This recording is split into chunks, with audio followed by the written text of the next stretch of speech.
nicht diese Töne,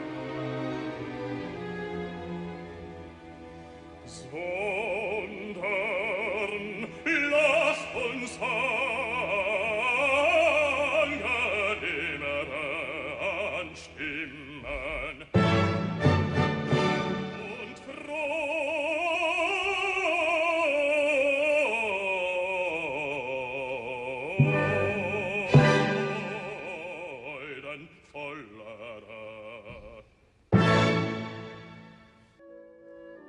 Chapter 15 Ode to Joy. Heute schöner Götterfunken, Tochter aus Elysium, wir betreten feuertrunken, himmlisch wird dein Heiligtum. Silver, dear, Rye Bread called out behind the counter. Yes, Mrs. Bread, Silver answered, turning her head back. Her mane and coat were slightly disheveled from a long day of work. Her apron was covered in food stains, and she was sure she smelled like burnt bread. I know it is close to closing up shop, but there are 2 more ponies sitting outside, waiting to be served. Can you be a dear and see what they would like? Rye asked as she carried a crate of dishes. Silver turned her head and looked at the clock, which read 4:55 p.m. 5 more minutes until closing time. She looked back at Rye Bread. Of course I will, Mrs. Bread, she replied with a pleasant smile. She got up and grabbed her notepad in her teeth and made her way to the door. As soon as she turned her head, her smile turned into a scowl, and her ear flicked in annoyance. Oh, you have got to be kidding me, Silver thought. 5 minutes until I'm off, and 2 more freaking customers come.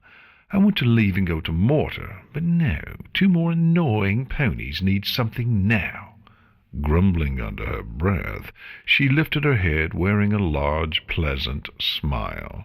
Lifting a hoof, she opened the door and walked outside. Squinting her eyes against the sunlight, she scanned outside, trying to find the 2 customers. Her eyes locked onto 2 figures sitting in the corner. Her jaw dropped, and the notepad fell to the ground. Seated in the corner were 2 mares.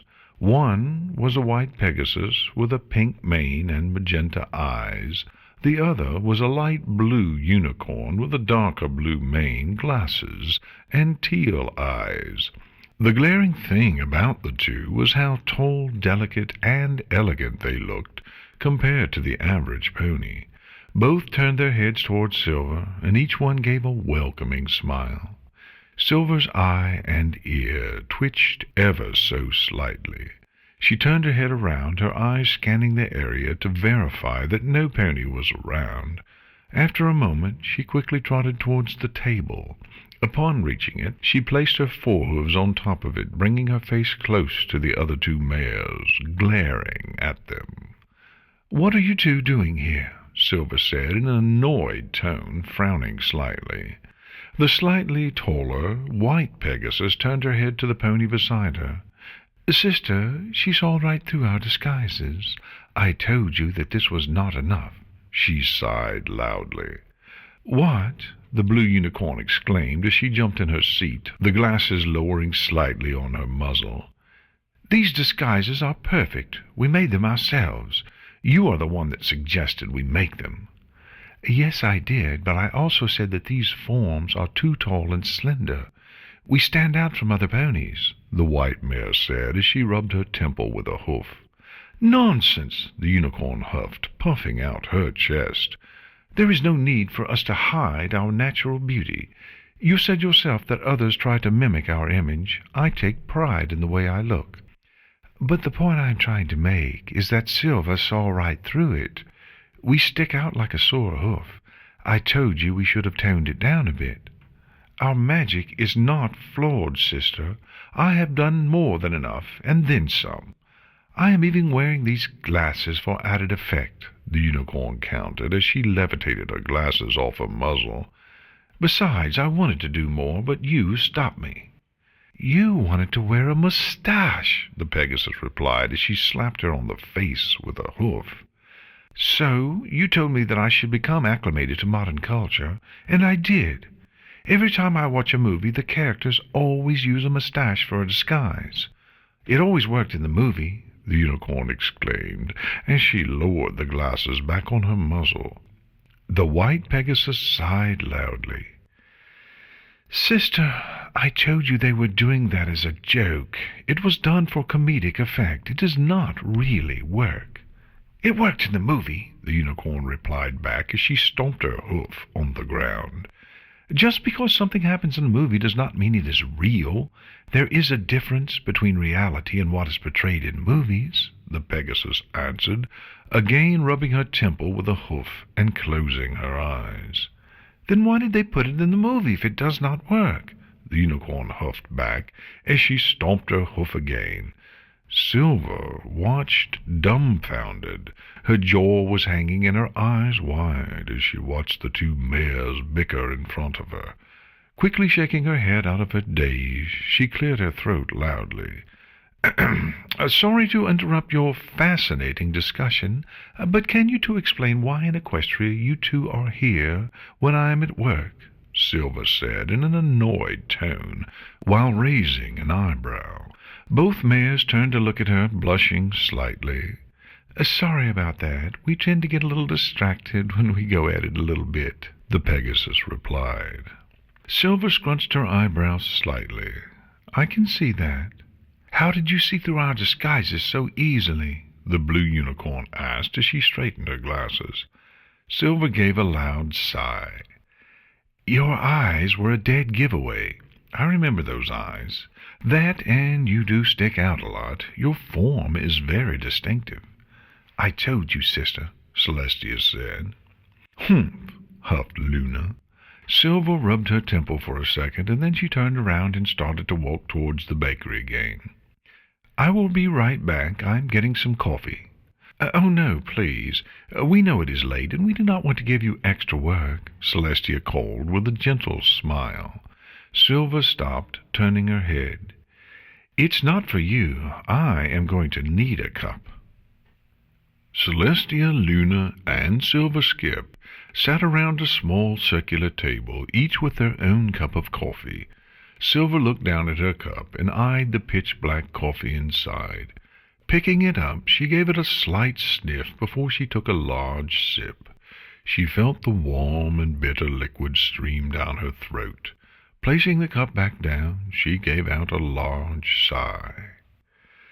So, what brings the princesses of Equestria to this little establishment here? Silver asked as she looked at the two mares in front of her. Celestia's horn glowed slightly as she poured a small amount of cream and sugar into her cup. Once done, she picked up a stirrer and began to mix her drink. We heard Mortar Brick woke up. My sister and I were thrilled when we heard the news. We wanted to see how you were doing and make sure everything is all right. Silver looked down slightly, a small smile forming on her face. You know, everything is good. Mortar is expected to make a full recovery soon, after some physical therapy. 'Tis wondrous news indeed, Luna replied as she picked up a sugar packet with her magic. She poured the contents into a cup and discarded the used packet to a small mountain of empty sugar packets. Silver is the name you want to be addressed by, correct? Yes, it is. I see. Before we start, I must ask you a question, Luna said as she looked at Silver. Do you still resent my sister and I for our actions against you? Celestia's eyes widened, her wings lightly fluttering. Sister, is that an appropriate question? Luna turned her head toward Celestia, a serious look on her face. Sister, both you and I are wondering the same thing right now. Besides, it is better to get the truth out in the open now. If she does still resent us, then it would be awkward for her if we stay here. Luna turned her head back towards Silver, her face impassive. Silver, it would be best if you were honest with us. There will be no repercussions if you express your feelings. If you do still resent us, my sister and I will leave you alone from now on. Silver sat there as she stared into her cup, watching the slight ripples in it. After a while she let out a loud sigh and looked up to the two princesses. "You know," she said in a soft tone, "after the trial all I could think about was revenge on both of you. I was so furious at you two for what you had done. But a funny thing happened along the way, and I'm pretty sure Celestia planned on it. After I met Morta, I slowly became adjusted to this new environment. Slowly but surely, I started to enjoy life. However, I could not admit that to myself. That's when Morta got injured. I was so confused and hurt, I did not know what to do. That's when she came. If it were not for Celestia destroying her, I would have lost everything that I cared about. She may have tried to steal everything from me, but she made me realize that this life is good. When I look back on it all, I am surprised at how much has changed. But what surprises me the most is how little I care about what happened, about my past life. I am enjoying my life now. So, to answer your question, no, I do not resent you two." Celestia and Luna smiled gently in response. Silver lifted her cup and took a sip of her coffee. Exhaling, she put it back down and smiled back. "It is shocking how much easier life is when I'm not holding a grudge. It is as if... She trailed off. Luna spoke up. "As if through your intense desire for vengeance, you had waged a great war, in which you had to don a suit of armor so that you would not be injured. At first, when the flames of war burned passionately inside you, you were thankful for it. You were untouchable, a goddess striking down mortals. However, when the years dragged on and there seemed to be no end to the long, excruciating conflict, which only escalated as your desire to vanquish your foe became more and more desperate, the armor became increasingly heavier, and it began to cut into your skin. That which had once protected you from your opponent now hindered you, which only made you want more to defeat your nemesis for making you suffer the agony of the war. Before long, you realized that trying to bear the armor was even worse than bearing the war's horrors. Exhausted and demoralized beyond possibility of rest or recovery, you could barely flail in battle, and you realized that you were hurting yourself more than your adversary. You might have won a battle here or there, but with each passing engagement, the increasing weight of the armor threatened to crush you. And then finally you began to ask yourself, even if I win this war, what will I gain? I may destroy my enemy, but I will fall in the act. Yet, in the silent darkness of your despair, you realized that there was a perfect solution that had been staring you in the face all along. The enemy against whom you were so desperately fighting did not wear that suit of armor. Rather, she had surrounded herself with allies who defended her, and she in turn defended them. But most evidently they did not harm her like your armor harmed you. At the moment this epiphany struck you, you asked yourself, if I took off this armor and approached her with a white flag, would she strike me? This question in itself is unnecessary, however, because you knew that it would be better to fall than to suffer another wound in this now ancient conflict.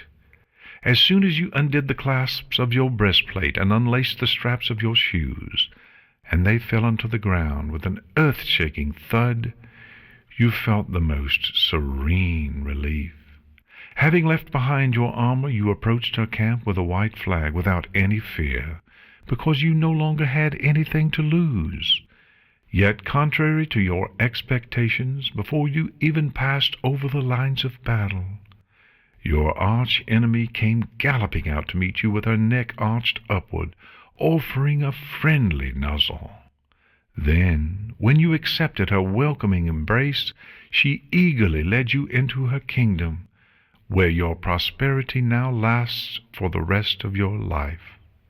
And any time any problem or any other enemy threatens you, you do not fear, because you have an ally that will not betray you.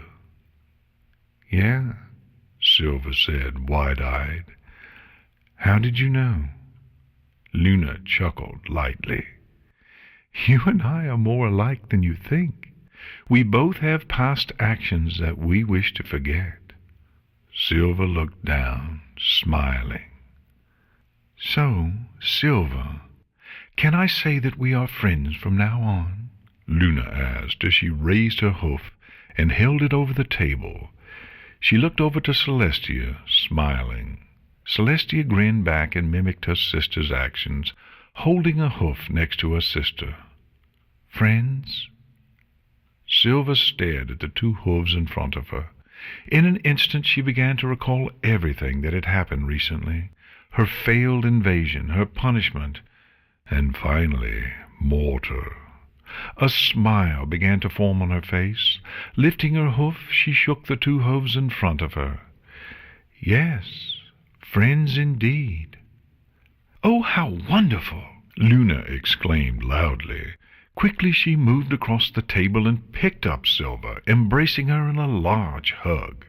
Silver's eyes widened, a slight blush forming across her face from the sudden contact. Oh, sorry about that, Luna said bashfully, gently placing Silver back down and moving back to her seat.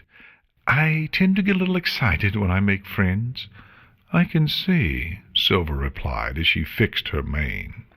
Celestia only smiled as she gently lifted her cup and took a sip, her sister following suit after Luna put another sugar packet in her beverage. So, Celestia said after she placed her cup down, how are you doing? I'm doing well.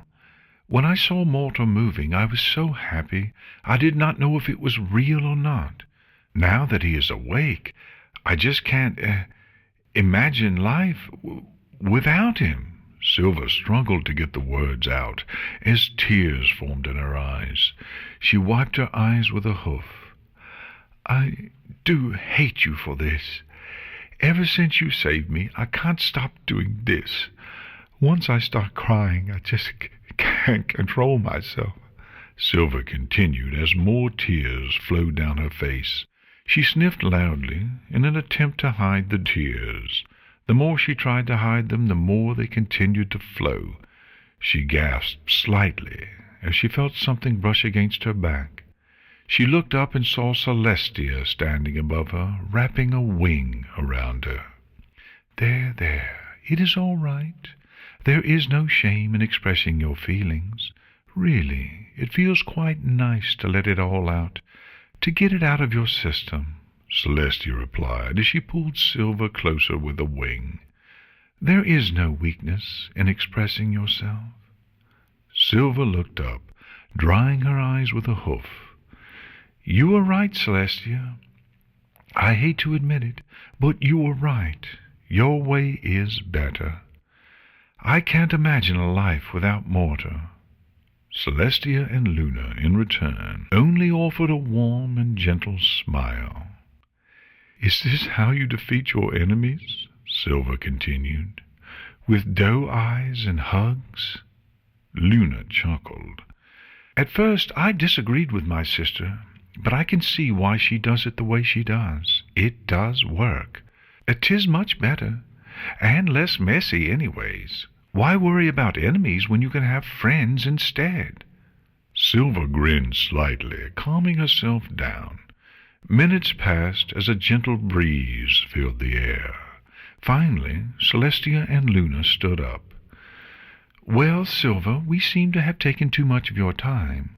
We know you want to go and visit Mortar, so my sister and I will take our leave. If you need anything, do not hesitate to ask. We would be more than happy to help.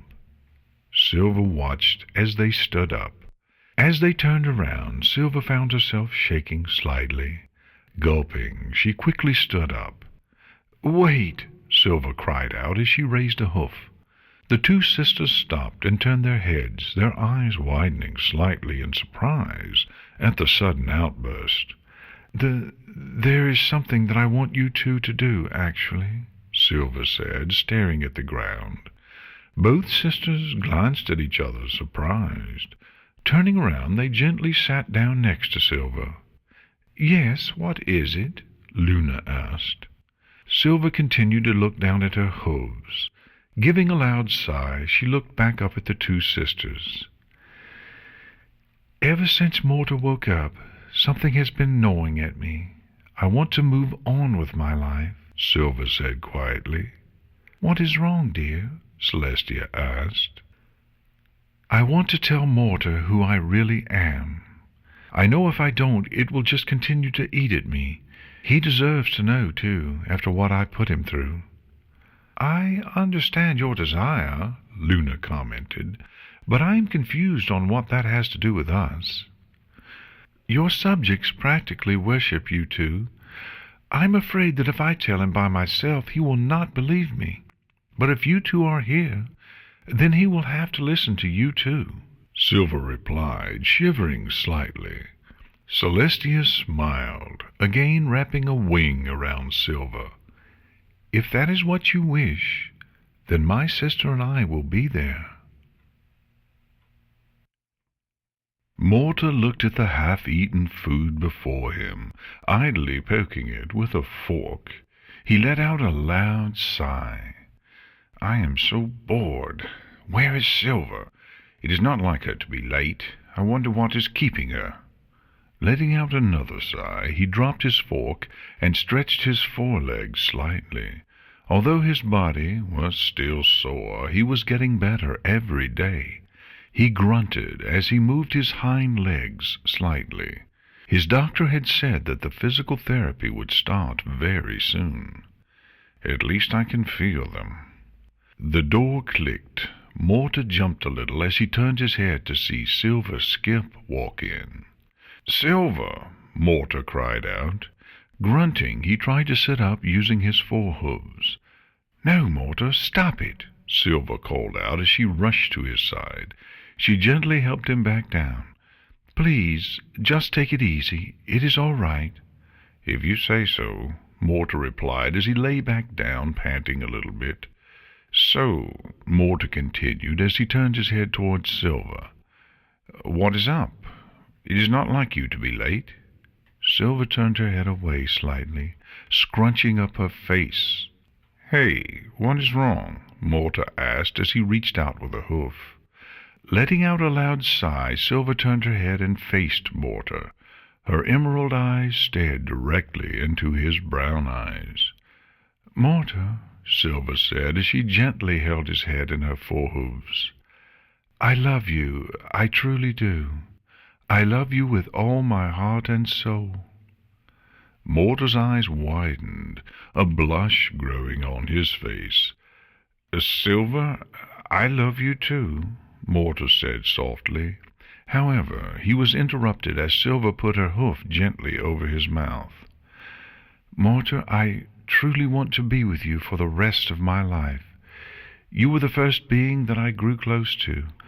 Morta, I need to tell you something, and I am very afraid right now, Silver continued, tears slowly forming in the corner of her eyes. Silver, what's wrong? What is going on? Morta asked nervously. Silver turned her head, looking at the door. You two can come in now, she called out. The door suddenly opened as two mares walked in. One was a dark blue unicorn, and the other a white Pegasus. Both were tall and elegant. The unicorn's horn glowed as the door gently closed. Silver, who are these ponies? Morta asked, his eyes darting back and forth between the two mares. Go ahead, Silver continued. Show him. Both mares nodded, and again the blue unicorn's horn glowed. Her aura surrounded both herself and the mare next to her. Suddenly there was a flash of light, and Morta squinted. After the light faded, he gasped as Princess Celestia and Luna stood before him. Neither of them wore any of their regalia, yet they were still as elegant as ever. "Hello, my little pony," Celestia said, in a soft voice. "Your Majesties," Mortar shouted as he struggled to get up. "At ease, Mortarbrick," Luna called out as she raised a hoof. "There is no need for such formalities. Also, you are injured, so please rest." "Silver, what are they doing here?" Mortar whispered into Silver's ear. "Mortar, they are here because of me," Silver replied, looking into his eyes. Mortar's eyes widened. "Wait," he cried out. "This has to do with Silver hitting Prince Blueblood, isn't it? Look, it was not her fault. He was being disrespectful and—" "Easy, easy," Celestia said as she raised her hoof. "Silver is not in any sort of trouble. Actually, she wants to tell you something." "Silver, what is going on?" Mortar asked, confused. His eyes darted from Silver to the princesses. "Mortar," Silver said in a soft voice, "I brought them here because if you do not believe me, then at least you can believe them. Mortar, I truly care for you, and I swear that I never meant to hurt you." "Silver—" "Mortar," Silver interrupted, "there is no easy way to say this, so I am going to be blunt. Mortar, I am Chrysalis, former queen of the changelings. I have always been Chrysalis. When you first met Silver Skip, that was me." Mortar's eyes widened. His breathing became erratic as his heart began to pound faster. "What?" "Mortar, please don't hate me. I really do love you," Silver cried out, tears flowing from her eyes. "I want to be with you. I don't care about power or anything else. I care about you. I want to be with you." "How?" Mortar gasped as he looked straight into Silver's teary emerald eyes. "How is all this possible?" "I think my sister and I can explain all of this," Celestia answered softly, as she stood next to Silver. Luna followed suit, standing on the opposite side. "I assure you, my little pony, there is nothing to worry about," Celestia said with a calm and gentle face. Mortar leaned up slightly on his bed, his eyes wide. "Wow, just wow. So you really are Chrysalis?" Silver looked away, turning her head back towards Mortar. "I was, but I am not any more. I am done with that." "And you made her a pony?" Mortar asked, as he looked at Princess Celestia and Luna. "Yes and no, my little pony," Celestia replied as she stood next to Mortar. "It is complicated somewhat, but the first changeling was a pony who used dark magic to gain power. She passed on that dark magic to her descendants. All my sister and I did was remove the magic, restoring her back to her original form." This is a lot to take in," Mortar said quietly. "And there is no bad blood between you?" "No, Mortar," Silver replied, turning her head slightly to look at him. "There is none. I don't want to fight any more. I just want a life with you. If it makes you feel better, we consider each other friends." "Indeed we do," Luna replied, as she stood next to her sister. "Mortar, it is not our place to tell you what to do, but ponies can change. I, too, have made grave mistakes in the past, but that does not mean I cannot move forward. My sister and I have forgiven each other and moved on. Do you trust me as one of your princesses, even though back in my younger days I tried to bring eternal night?" I do, Your Highness," Mortar answered as he looked at Luna. "I was scared at first, but as time went on I trusted you, just like the rest of Equestria does." Luna smiled at his comment. Redemption is possible, my loyal subject. Mortar turned his head back towards Silver. So you really had to choose between power and me? Silver let out a loud sniff. She instantly turned towards Mortar, her eyes filled with tears. Mortar, I am so sorry, she said between sobs. She moved closer to the bed, choking up. I never wanted to hurt you, let alone do such a horrible thing. Mortar, I swear to you that I never wanted to kill you, not even for all the power in the world. I wanted to be with you. You made me happy. I am sorry I didn't realize it sooner. I was confused when we first met. I thought it was weakness to have a relationship, to open oneself to another being. But I was so wrong. Silver continued to cry, more tears flowing down her face. Mortar, I am sorry. Can you forgive me? Mortar stared at her, his eyes widening. This is the Queen of the Changelings, the enemy of Canterlot? I mean, the princesses told me she is Silver Skip. But could this really be Chrysalis? Could this really be Silver Skip? Silver rarely ever showed her emotions, except anger. He continued to look at Silver, who was beginning to hyperventilate. Does it matter if she is Chrysalis? The time I spent with her was real. It meant something. Does it change anything knowing who she really is? I mean, she is still a pony, after all. She still makes me happy. But why am I not freaking out? I knew she was different from normal ponies. She looks different, but that is because she is skinnier than most. But I felt something was different. Was that why I was attracted to her? Because she was different? Are the painkillers the reason I'm not panicking? Well, I'm glad that I am handling it okay.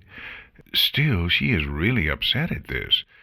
Is she that scared of losing me? I never thought some pony could care so much about me.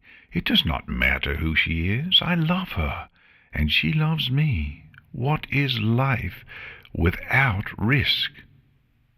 Silver, Mortar said softly. Silver continued to cry, breathing hard between sobs, and her body was shaking. I am sorry, she said, over and over again. Silver, he repeated more loudly. Silver continued to cry, unaware. Mortar sighed loudly. Wow, she is hysterical. I better do something. Adjusting his position on the bed, Mortar leaned over and gently grabbed Silver's head in his hooves. She looked at him, her emerald eyes red from crying. Quickly he stuck out his tongue and licked her face.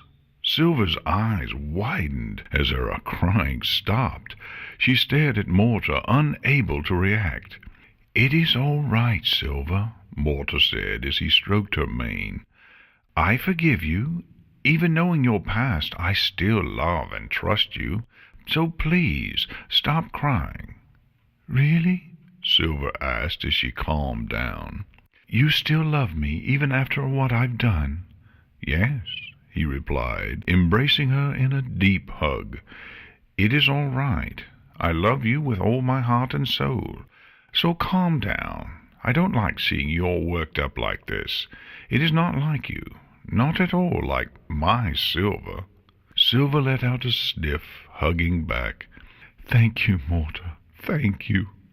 Luna wiped an eye with her wingtip. Isn't it so romantic, sister? True love knows no bounds. Celestia smiled, looking down at her sister. Indeed it is. Silver closed her eyes and smiled, enjoying Mortar's comfort and warmth. It was as if a huge burden had been lifted from her back. No longer did she have to worry about her past. Suddenly her eyes shot open. Quickly she pushed Mortar back slightly and stared at him. Did you just lick me? She asked in an annoyed tone. Mortar gasped slightly from the sudden movement, looking at Silver. Well, yes, I did. I thought it would get your attention. You were panicking, so I thought it would help relieve the tension. Silver's eyes widened. She brushed her face with her forehooves. "That is disgusting, Mortar. You used your tongue," she shrieked. Mortar grinned. Well. You were not complaining about my tongue when we first kissed," he replied in a sly tone as he waggled his eyebrows. Silver's jaw dropped, a blush growing on her face. Her eyes darted towards Celestia and Luna, each of whom covered her mouth with a hoof to hide a giggle. "How could you say that in front of them?" she yelled at him, her face reddening even more. "Well, if that's a problem, we can show them instead," he replied with a smirk. Silver's blush only grew, her eyes darting back and forth between the princesses and Mortar. "Wow, she's cute when she's flustered," Mortar thought. "I should remember this." Silver quickly moved her head forward and bit Mortar's nose. "Ow!" Mortar yelled as he grabbed his nose. "I am injured, you know." "I'll injure you even more. How dare you embarrass me like that?" she yelled back. "Come on, I'm just messing with you," he replied meekly. "You will not mess with me," Silver huffed as she stomped her hoof. Celestia leaned towards Luna. "I think it is time that we leave them," she whispered into her sister's ear. "I know," Luna whispered back, "but I can't move my eyes away. It is just so entertaining and cute to watch them.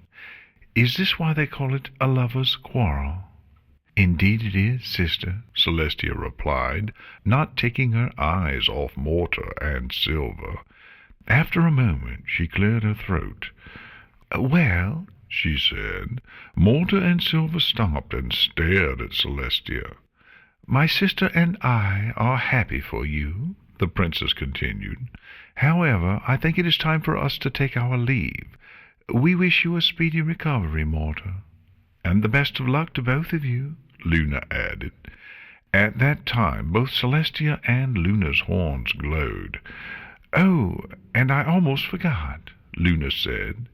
"Do tell us if you are expecting foals. My sister and I love foals. Ta-ta, young lovers. May your love blossom forth." With a flash of light, Celestia and Luna vanished. Mortar and Silver stared at the spot where the two princesses had just stood, and then they stared at each other. Both of them started to blush profoundly.